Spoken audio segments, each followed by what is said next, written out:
In some ways, Theodore Roosevelt is the most important, the embodiment of this new unit called the progressive age. And Amanda, the thing which makes this easy is the thing of the progressives is being reformers, being all about progress, seeing darkness and bringing light to it, finding corruption and things which are not going well, and applying human reason to try and improve them, a belief in progress, making things better, reform. And this is the most important person in the entire unit, Theodore Roosevelt. Marco. Lights. Buenos días. Buenos días. Rápido. Tenemos cosas que hacer. Ojalá que tuvieron una buena fin de semana. Y ahorita me dijo que nadie puede entender lo que estoy diciendo. So, in English, Happy Monday. Today is February 27, 2012, and here are today's announcements. Now, I know all of you look forward to these announcements, and you're just sitting there so quietly and attentively. I please need to ask all of you to please listen, because I don't want to mix messages to be sent out. That'll be more fun. Anyway, here are today's announcements. Students, faculty, the Sci-Fi Fantasy Club meets every Tuesday in room G105 for Americans in good movies. Lauren, are you managing to remain unsick? Sophomore career day is this Wednesday, February 29th. Be careful, Linda Lou's going to cough on your hair. Anyway, fire is still in session for all other grades. Now, folks, one more time, I need to remind you all. You have fire, you need to be there. If you do not show up to fire, you are marked absent, which is truant, and then you'll get a phone call from myself or Mrs. Powers, and then we'll assign you some extra time at lunch. So please be to fire. Sophomores, please check the postings outside the media center or on the website for your room assignments. If you did not sign up, you were assigned a speaker. So ask the media center if you want to change to a different speaker. Remember, attendance is mandatory. Seniors may also attend if there is space available to sign up to the media center. Media center community service. Juniors, you were invited to attend an information session regarding the Southern California Edison paid internship. This program selects 2 to 3 students from each high school each year. The information session hosted by Edison will be held at our campus on March 15th at 10:30 a.m. in the Media Center. Please sign up if you're interested. Media Center website. Please check the Media Center website as 6 new opportunities for volunteering have been posted. Also, check the bulletin outside the student's door for opportunities. There are new opportunities for community service, such as the City of Ventura. Please go to their website. Go to our website, actually. Webpage.com. And again, it's almost like baseball, not a little baseball. Ventura Coastal Little League is needing volunteers as umpires. However, you cannot stand the heat behind the plate, and please stand the heat in the snack bar. I always like to do the snack bar because you get to eat as well as work. Games will start the week of March 6th. Games run most evenings and all day Saturday. Game weeks vary from division to division. Okay, good stuff, folks. And if you are interested in umpiring, you have to attend the mandatory training class, which will be held on February the 26th. But anyhow, just contact Danny Augusta and get information. His number is 310-487-3884. Independent Study PE, your February IST hours are due February the 29th. Get those in there because the wonderful Mrs. Stevens is looking forward to it. Couple of things, couple of acknowledgements. Shout out to all the Mr. Foothill pageant participants. You guys did a wonderful job on Friday. Thank you all those young men and women that also went to support the guys that were out there parading their incredible talents. It was a great time for all. Happy 25th birthday, Mrs. Faulkner. We enjoyed your participation. Also, great job for all the people that volunteered to help out with the Festival of Talent on Saturday. That was a great turnout. If you went, you got to saw me cut up stage with my dance. So it was a great time. And one last thing. Greek Week. Congratulations to the senior class for winning Greek Week and the sophomore class. I had like every minute planned out, and now I'm losing them. 2 announcements. All right, guys. Anyway, have a great week. We hope that you enjoy your day. Remember to play. Everyone stare at Alex. Make it a great day. The choice is yours. Everyone stare at Alex. Alex, this person we're going to be talking about, Roosevelt. Can you tell me what is the ethnic heritage of the name Roosevelt? Not really. Roosevelt, there's two O's in a row. Whenever you see freaky things like that, you know you're looking at Dutch. Okay, Dutch. The Roosevelt family is one of the oldest aristocratic families from New Netherlands, from New York, right?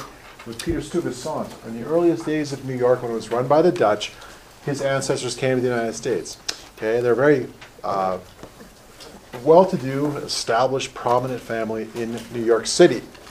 Now, it was a little bit of an unusual family in the sense that the father was a financier, a banker, and the mom was from the South, which created some difficulties when the Civil War broke out. Partly because his wife was from the South, partly because he thought he could do more good trying to raise money for the war effort. Theodore Roosevelt's father actually hired a substitute to serve in his place in the army. And that was something that kind of didn't sit well with his son.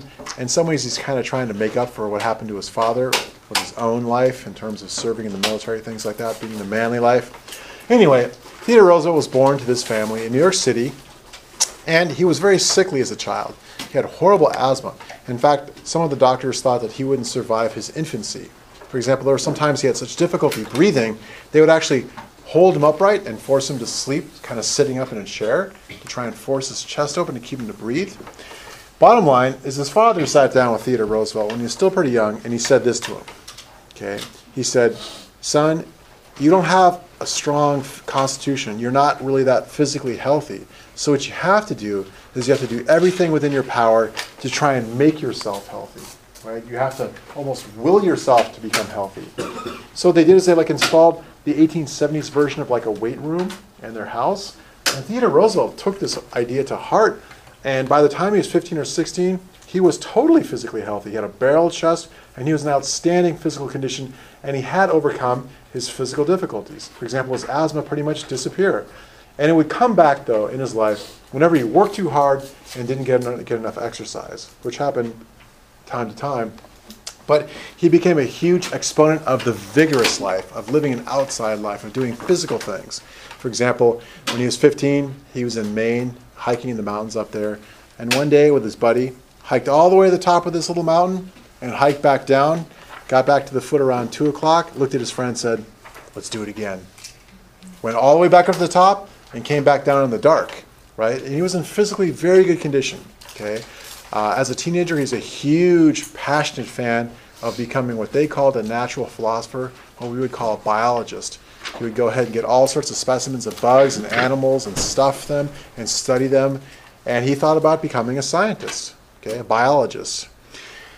What he ended up doing is this. He ended up going to Harvard University, which is where people of his social class went, the upper class.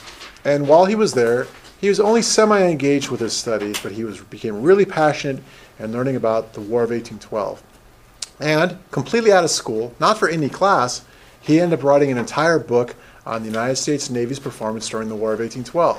And to this day, it is the best book ever written on the U.S. Navy in the War of 1812. He did this outside of school, just for his own personal interests. And you can see the idea of this person who's a very dynamic man, very vigorous, the kind of person who you meet them and their personality is so extensive and vibrant and powerful that you wring this person's personality out of your clothes, loud and full of energy. Anyway, he went ahead and graduated from college, and around that time, his father died. And he took that very hard because he thought his father was the best of fathers, right? And he died when he was in college. And what to do? He didn't really need a job. His family had enough money that he didn't need to work. But he decided to go to law school because that was kind of what was expected from him. And he hated it. It was all dry and contracts and torts, very boring. He didn't like it, but he stuck in there, managed to go ahead and graduate. And around that time, he met what probably was the love of his life. She was beautiful. She came from the same upper class as him. Her name was Alice, and he wanted her, and he got her. They got married, and it's around this time that he graduated from law school with no desire ever to be a lawyer. And he did something which was not typical of people of his social class. He decided to go into politics. And his friends looked at him and said, "What? Why would you do this? Alex, didn't you eat during lunch, during break?" Okay, go ahead. Just try and eat those as quietly as you can. Okay. People said this to him. They said, "Saloon keepers go into politics. People who who are kind of corrupt and have all sorts of compromises to their character, why would you get your hands dirty in politics? You're like too good for that. And he said to them, he said, really? If you allow other people to go ahead and rule over you because you think you're better than them, really, they're better than you. They're going to rule you. So he went ahead with his young wife and he moved up the Hudson River to Albany to serve in the state legislature for the state of New York, from New York City. And when he showed up there, people laughed at him. They said, oh my gosh, this young dandy, this little rich kid, he's going to come up here to politics. He's going to have his nice clothes. We're going to teach him a thing or two about politics. They kind of made fun of him. Nobody made fun of him after 1 or 2 years of being in the state legislature. Okay? He worked all the time. He attended every conference, every committee meeting. He read everything. And that's something that nobody did there, right? Nobody did that there. Okay, he went ahead and paid attention to everything. And by the time that he left the state legislature, they weren't making fun of him anymore. It's easy to make fun of him because he had horrible vision, so he'd always be carrying like really thick spectacles, and he had really big buck teeth. And whenever you see political cartoons of him, usually it's spectacles and buck teeth. Rawr. Anyway, so after a year or two of serving in the state legislature, he had the worst day of his life. On the very same day, in different locations, his wife, who had become pregnant with their first child, she died in childbirth. Okay, so this woman who he's absolutely crazy about died, and his mother, who he's also very close to, died on that same day too. So his mother and his wife died. He ended up naming his daughter Alice in honor of her mother, Alice, who died in childbirth. And he had what we would have called a nervous breakdown. He completely lost it, fell apart. So he went ahead and finished out his term as a state legislator, and he basically went away. And this wasn't that uncommon in these days. It might sound really mean to us, but what he did is he left his infant daughter in the hands of his relatives and nannies, and he went off to the Dakota Badlands, which in those days was still really the wild, wild west, the late 1870s. He went to the Dakota Badlands, and he bought some land and a whole bunch of cattle, and he became a cowboy. He became a rancher. And again, the same idea. These cowboys said, oh my gosh, we got this rich kid from the east. He's going to come in here and pretend to be a cowboy. They were prepared to make fun of him, his glasses, his fine clothes. But after a year or two, they respected him. Why? Because he lived exactly like they did. He slept under the stars. He did as much physical labor as they did. He rode a horse 7 to 8 hours a day. He lived exactly as they did. No complaining, no whining. And after a while, they liked him. They accepted him as one of them, right? And while he was in the Dakota Badlands, he had some pretty crazy adventures. For example, there was one time when he walked into a bar, Old West bar, and everyone was quiet and you could feel tension. And sure enough, at the bar, there's this drunk cowboy with his gun out, terrorizing everyone in the bar. So Theodore Roosevelt walks up to the bar. The guy walks up to him, is making fun of his glasses, 4 eyes, and Roosevelt's kind of watching him. Roosevelt had been a big-time boxer when he was in college. Not a good boxer. You could barely even see his opponent when he took his glasses off. But he'd fight the entire match and get all bloodied up. He wasn't a good boxer, but he had a lot of heart. So he's sitting there with this drunk cowboy making fun of his glasses. He's looking around. Finally, the guy went ahead and turned his face and looked this way. Roosevelt went, pow! Knocked the guy out. Right? Grabbed the gun, this, that, and the other. Another time, a guy went ahead and stole a couple of his horses. And this is the day when the nearest U.S. Marshal was far, far away. Roosevelt went ahead and saddled up, tracked him, captured the guy, and actually escorted him 100 miles to the nearest U.S. Marshal. And typically, by the time that Theodore Roosevelt released this guy into the custody of the local law enforcement, the guy really liked Roosevelt. No hard feelings, shake hands, goodbye.